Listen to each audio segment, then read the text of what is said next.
Fluminense erra ao ignorar o momento das peças.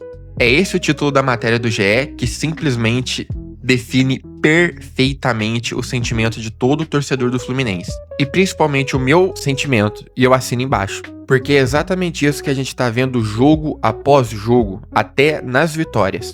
O time até consegue ter lampejos de bom futebol, como foi nos primeiros 25, 10 minutos contra o Vasco. Sufocou, criou, pressionou e poderia ter matado o jogo ali. Principalmente no gol que perdeu o Germancano. Mas depois bastou cair a intensidade para tudo desmoronar. Erro individual, erro coletivo e o Vasco dominando. E sabe por quê? Porque o Fluminense insiste em ignorar o momento dos atletas. Mas não é só isso, o Fluminense perdeu por muito mais coisa. E se você quer saber, tá no ar aí o nosso vídeo pós-jogo, onde a gente analisou a derrota para o Vasco no Maracanã, que mesmo sendo no Maracanã, nós estávamos como visitante, e parece que o Fluminense aceitou bem o papel de visitante. Então, se você quer saber a minha opinião do pós-jogo, o que eu acho, o vídeo já tá no ar, tá? Porque esse vídeo aqui, a gente vai falar do momento de alguns atletas, tá bom? Então, vem comigo, bora pro vídeo. E mais uma vez, antes de tudo, obrigado aí pelos quase 800 seguidores. Bizarro que, sei lá, cara, até o dia 18, 19 de outubro, a página tinha 500 e poucos seguidores, já estamos quase perto dos 800, então, sou muito grato. Vamos chegar aí no 1000 logo. E mais uma vez, fica aqui o meu grande agradecimento a vocês. Sem mais delongas, bora pro vídeo. Vamos começar aqui falando do Germancano, por exemplo. O momento dele não é bom. Ninguém aqui tá apagando o que ele já fez. Ele é ídolo, foi gigante na Libertadores. Esse ano, inclusive, é um dos artilheiros do Brasil, com gol na vice-campeã da Champions League. Então o Cano tá longe de ser uma merda. Ele está perto, sim, de ser uma peça útil, mas não titular incontestável, que é como o Zubeldia tá vendo ele. Cano vem desse histórico, é ídolo, foi gigante na nossa Libertadores, mas hoje, dia 22/10, olhando pro campo, não dá pra entender ele estar à frente de John Kennedy. O cara tá apagado, travado e o treinador parece fingir que não vê. E na coletiva, ao ser questionado pelo Cauã Tinoco, do Jornada KTO, o Zubeldia interrompeu ele, meio que fazendo um poupa-tempo ali, do tipo, ó, antes de você prolongar, o Germancano é titular, e é isso que importa, e ninguém vai mudar minha opinião. Foi basicamente isso que ele disse. Jornada KTO 1902.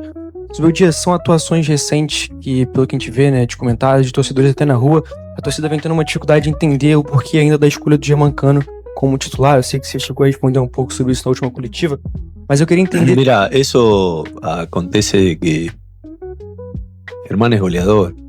Germán es goleador y Germán es una pieza importante para el equipo. Por supuesto que John está bien y también es una pieza importante. Yo ya lo he hablado de esto. Y si hoy Germán mete el gol que tiene por una presión que ejercemos alta, estamos hablando de otra cosa. Los goleadores son así. Los goleadores, cuando aparecen y convierten, vamos y lo abrazamos todo. Cuando no convierten, pedimos al que no está jugando, ¿no? Me parece que es una ley del centro atacante. Então, o que eu acho que tinha que ser feito? Vocês lembram quando o Fred veio pro Fluminense? Ele chegou sim jogando bem, inclusive foi um dos artilheiros do Fluminense naquela Libertadores de 2021, que a gente caiu pro Júnior Barranquilla. Cego de um olho, tá? O Fred fez uma grande Libertadores pela gente, mas soube entender o momento. O Fred estava ficando com a idade avançada, estava perdendo a visão de um olho. E o que aconteceu? Houve a preservação de um ídolo. Fred entrava ali no fim do jogo, né? Pra incendiar a torcida. Inclusive tendo aquele gol emocionante dele contra o Corinthians. E eu acho que é isso que devia acontecer com o Germancano. O Germancano, como eu falei, eu acho que ele é útil. É uma peça, assim, que traz moral vindo do banco, né? Pra tentar aquela finalização ali do último toque. Tanto que contra o Lanús, ele veio do banco, se eu não me engano. Isso, veio do banco, né? No lugar do Everaldo. E lá pro último lance, o Germancano acertou uma cabeçada que foi na trave, que podia ter mudado a história do jogo pra gente. Então o Cano ainda assim é útil, mas não titular incontestável. E eu vejo muita gente criticando ele, falando que ele é um lixo, que ele é um merda. Eu não acho, tá? E não é nem que a minha idolatria que tá mais cega do que vocês pensam, mas com todo respeito mesmo, eu acho que ele tá longe de ser nossos problemas, sabe? Principalmente no jogo contra o Vasco, que sim, ele perdeu um gol cara a cara, mas aí entrou o Joe Kennedy e também não arrumou nada. E não é porque os dois são ruins, mas o Fluminense não arrumou nada naquele jogo, o time não encaixou. Foi simplesmente isso, e enfim, né? Vamos seguir aqui, pro vídeo não ficar longo. E pra mim não acabar repetindo o que eu falei no pós-jogo, né, de Fluminense e Vasco. Tudo que vocês precisam saber estão lá. Que não foi só o Germancano que custou nossa derrota. Juan Freitas, né? O que dizer desse daí? Mais do que eu já falo. Desde o Mundial de Clubes, o cara não joga nada, mas segue como titular incontestável. Comprometeu mais uma vez, só que agora contra o Clássico, e ainda vai ser poupado porque tomou amarelo. Ele é poupado e a gente tem um reforço, né? Porque agora é a chance de ouro do Ignacio pegar essa vaga aí. Bom, né? Se entrar o Ignacio, porque não duvide que entre Igor Rabelo, tá? Manuel, Thiago Santos. No Fluminense é assim. Mas se for tudo justo, né? Que eu acredito que não vai ser, porque esse time não tem meritocracia. Vamos ver se o Ignacio morde essa vaga aí e impede, né, a volta do Freitas. O Soteldo, então, né, pelo amor de Deus, vai pro 16º jogo sem gol, sem assistência. Aí vem gente defender, dizendo que ele participa do jogo. Participa onde, cara? O cara não consegue chegar na área, não incomoda ninguém, é limitado, é fraco e só tá jogando, na minha opinião, porque tem nome pra tentar... É um jeito da diretoria tentar justificar o valor dele. Não, ele foi caro, tem que pôr pra jogar. E não tá rendendo. O Fluminense já perdeu dinheiro com ele, aceitem. E é aí onde o torcedor se irrita, porque o Fluminense virou um time sem meritocracia. Quem faz por merecer, não entra. O Riquelme entrou, deu uma assistência pro único lance de perigo contra o Juventude e o nosso único chute a gol, que foi de um zagueiro, em 90 minutos de partida. E cadê o Riquelme? Você fala, pô, ele deu uma assistência, pegou uma vaga ali, né? Não, virou banco. Banco não, às vezes nem na lista ele vai. O moleque foi engolido pela panela. E o Lavega, que jogou bem contra o Vitória naquele jogo da época do Renato Gaúcho, teve um golaço anulado por centímetros. Aí você pensa, pô, o moleque entrou, fez gol, tem personalidade. Fura a fila aqui de alguns. Também não. Desapareceu o Lavega desde esse jogo. Enquanto isso, quem ganha mais uma chance? O Soteldo. Aí sabe o que vai acontecer? Lá pro 20º jogo dele, ele vai acertar um chute, pode fazer um gol, dar uma assistência. Aí o técnico entra na coletiva e vai dizer, tá vendo? Por isso que ele joga. Achando que o torcedor é idiota. O roteiro é o mesmo de sempre. E o mais louco é ver o contraste. O Vasco, que gastou menos que o Fluminense, tá com um time mais novo, mais organizado e com um zagueiro titular de 21 anos, que é o Robert Renan, que é um baita de um zagueiro. Enquanto isso, o Fluminense trouxe o Igor Rabelo, que tava 3 anos sem jogar, sendo banco do Galo, e achou que ia dar certo. E o principal, o Igor Rabelo só pode jogar o Campeonato Brasileiro, porque a Copa do Brasil ele já jogou pelo Atlético Mineiro. Como que você chama isso na sua cidade? Aqui na minha é amadorismo ou incompetência. Eu acho que é os dois. E bom, o resultado tava aí no campo, né? O Vasco mais barato, mais jovem e mais competitivo nesse jogo. Tudo porque o nosso scout é uma desgraça. É erro atrás de erro. E o pior, parece que o comando não quer admitir. O próprio Zubeldia, na primeira coletiva, já deixou claro que os meninos precisavam se adaptar. Vocês podem não lembrar, mas eu lembro de cada coletiva dele. Ou seja, o papo é sempre o mesmo. Veterano joga, jovem espera e o time continua afundado. Desde Renato Gaúcho, galera. Isso aí tá com outro cheiro, pra não falar outra coisa. O René, por exemplo, cara, não dá. E não é que ele seja o pior jogador do mundo, né? Mas ele não tem condição de ser titular do Fluminense. É um bagre que virou intocável. Falhou na Sul-Americana contra o Lanús, que nos custou a eliminação do único gol do Lanús naquela partida. E aí, ele sai? Não, ele continua no time. E quem dá assistência e faz gol não entra. Faz sentido pra você? Pra mim, não faz.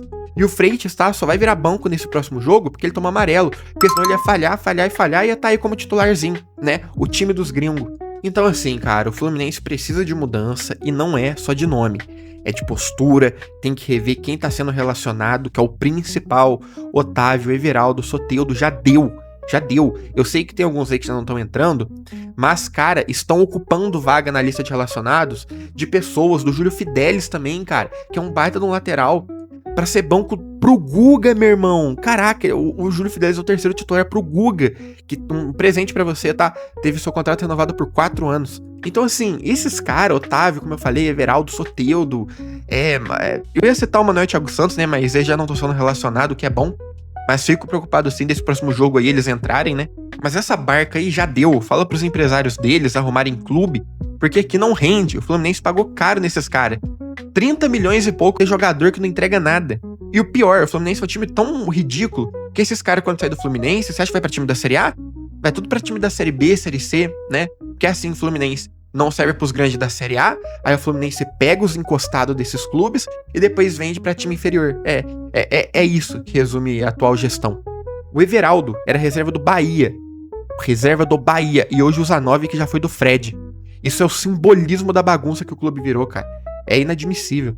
Então, conclusão, ou muda agora, ou já prepara o psicológico pra semifinal da Copa do Brasil, tá? Porque se nada mudar, e se esse mesmo time continuar entrando, se os mesmos nomes seguirem sendo intocáveis, já falo pra vocês, já se prepara pra mais uma decepção, porque é isso que vai acontecer. Se esse time não mudar, já vai se preparando aí, psicologicamente, precisando ter um Natal e Ano Novo amargurado. Eu falo isso com raiva, mas com amor pelo clube também, né? Porque incomoda ver o Fluminense ser derrotado, não pela falta de talento, mas por teimosia, por panelinha, por não ter coragem de dar espaço pra quem tá pedindo passagem. Então, enquanto eu ficar vendo isso, eu vou seguir falando. Enfim, fico por aqui com mais um vídeo. 10 minutos aí, um vídeo curtinho, né? Não tem muito mais o que acrescentar pra não ficar repetitivo. O vídeo pós-jogo já tá no ar, né? O rage ali, o principal questionamento da partida tá naquele vídeo. Aqui mesmo é pra falar sobre este problema que a gente tá passando, de não entender momento de aposentadoria de alguns atletas, o Gratidão FC, enfim. Valeu você que ficou até aqui, deixa seu like, reposta esse vídeo também, envia pros seus amigos que gostam do Fluminense e fortalece demais o canal, tá bom? Um abraço pessoal, valeu, tamo junto.